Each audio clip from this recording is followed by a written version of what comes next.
Hey guys, it's Kayla. Welcome to my channel, or welcome back if you've watched some of my videos before. Today we're going to be talking about The Way of Kings, the first book in the Stormlight archive by Brandon Sanderson. This video is going to have spoilers for the entirety of the book, but you're safe if you haven't read Words of Radiance or Oathbringer, because I will not be diving into any of that.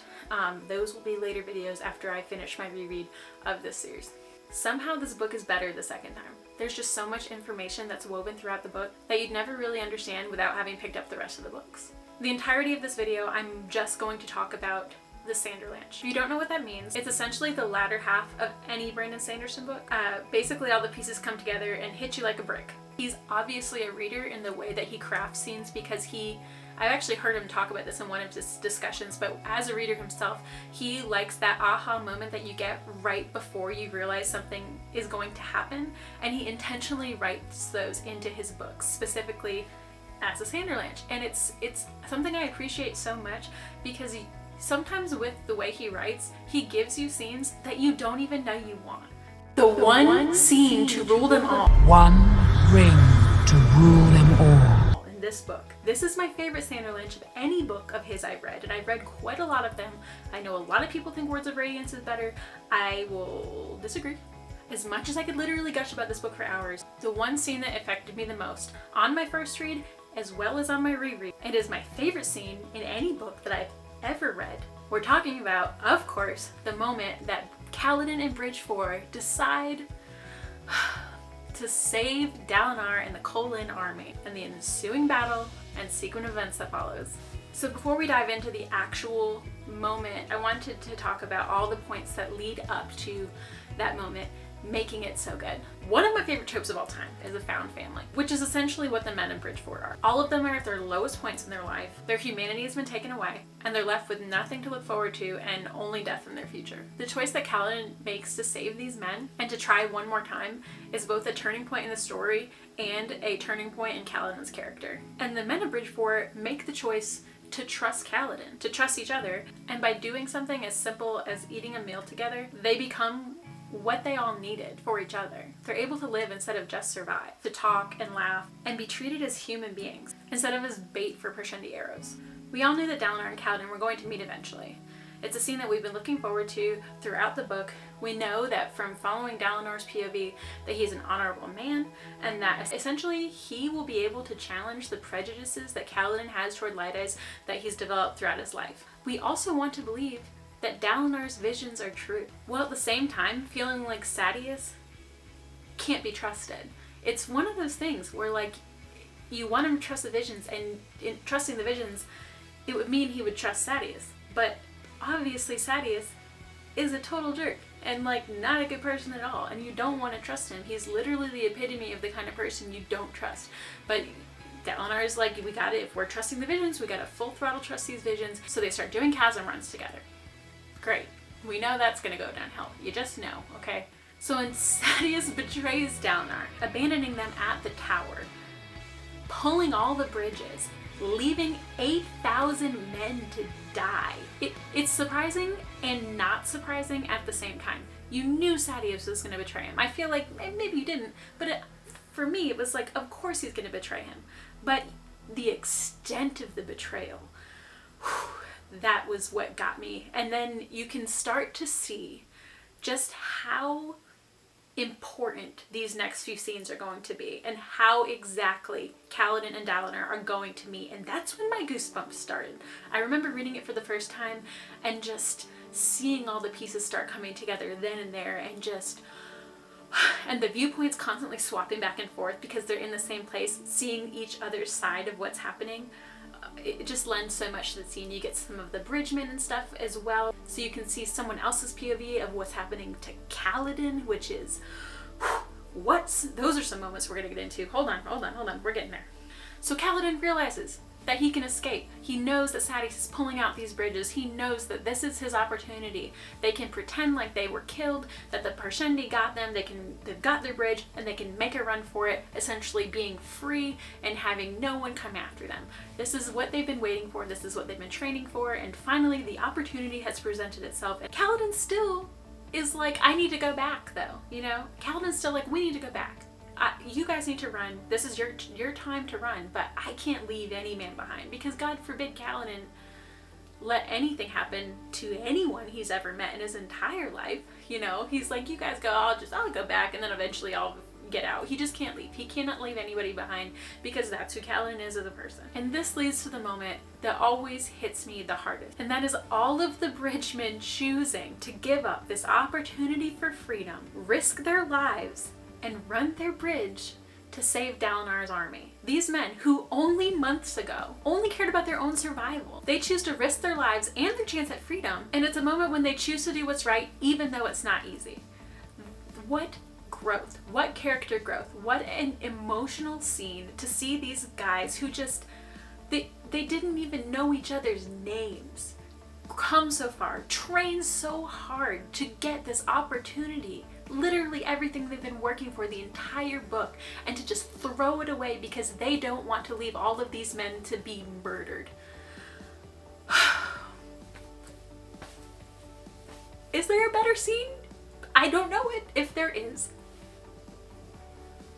I just love it. I'm emotional thinking about it now, and I'm emotional every time I read it. I cried for like 100 pages, I swear to God. I love this book so much. I've never loved a book more. Okay, we're gonna reel it in. I knew the moment that Cal and Dalinar finally met would be under some epic circumstances, but I did not expect it to come at me so hard with such emotion and growth and be hit so hard with the strength of the scene. Also, Kaladin says the words. He says the second ideals of the Knights Radiant. Okay, that being from Tef's POV and seeing Kaladin literally spear fling himself into battle surrounded by Parshendi, erupt with freaking Stormlight, essentially just flowing with his weapon still zipping around him, just glowing. What a visual moment. That is my favorite visual moment in this book. I love picturing that. And you know that Cal is this fantastic warrior because he's already killed a Shardbearer. We know that he's killed the Shardbearer previously when he was in Amaram's army, and then Tef talking about how that being Radiant doesn't give you skill, it perfects the skill that you have. So knowing the type of warrior that Kaladin is, knowing that this power as a Radiant is going to perfect his already basically perfect fighting skills, I'm telling you guys, if this is your first read of this book, that moment, and it's just so good. Just imagine what Kaladin can do, magically enhanced. And also, you know, he only hit the second ideal. There's more to come. Like, it's such a moment that you're finally learning about the magic. You're finally seeing what Stormlight can do. There's so many little intricacies I could get into with this scene. There's so many great moments that happen within this. Character interactions like Kaladin and Adolin, and the Dalinar Kaladin meeting on the battlefield, all of that, Kaladin realizing that the Parshendi fight more honorably than the Alethi. There's just so much that goes into it. But for me, the next part of this Sanderlanche that really hits home, that really just changed the game for me as far as like my view of this book. Like, I already thought this book was fantastic, but then Brandon was like, oh, did you think that was good? Cherry on top, with Dalinar giving up Oathbringer to free all of the Bridgemen from Sadeas's army. As much as I wanted Dalinar to walk into Sadeas's camp and punch him in the storming face, I had so much respect for him in that moment. To know, first of all, in Oathbringer you get Dalinar's backstory, and so to know the man that Dalinar was, to see the man that he has become, and to know what strength it took on his part to walk into that camp and just act as he did with so much composure and strength. God, I love that man. And the scene directly after this, first of all, Kaladin's reaction, everyone's reaction really, to Dalinar giving up his shard blade, something that people will trade an entire country for, literally the most coveted item in the entire kingdom of Rashar, and Dalinar gives it up to free slaves because they saved him, and it's the honorable right thing to do because they saved his life and the lives of his men. One of my favorite moments I know I noticed it the first time, but it really hit me a lot harder this time, just knowing the characters as I do now. But Dalinar says, what is a man's life worth? And Kaladin says it's priceless, which is something Lirin, his father, told him. So Dalinar says, coincidentally, that is the exact value of a shardblade. So today, you and your men sacrificed to buy me 2,600 priceless lives. And all I had to repay you with was a single priceless sword. I call that a bargain. I have goosebumps. I love it so much. And then finally, learning that Dalinar is essentially talking to the Stormfather's voicemail. Obviously, the first time I read this, that was another moment that blew my mind. But this time, going through reading it, I knew it. You know, I've already read it. And so it was actually really interesting to see that interaction, but knowing what it is this time.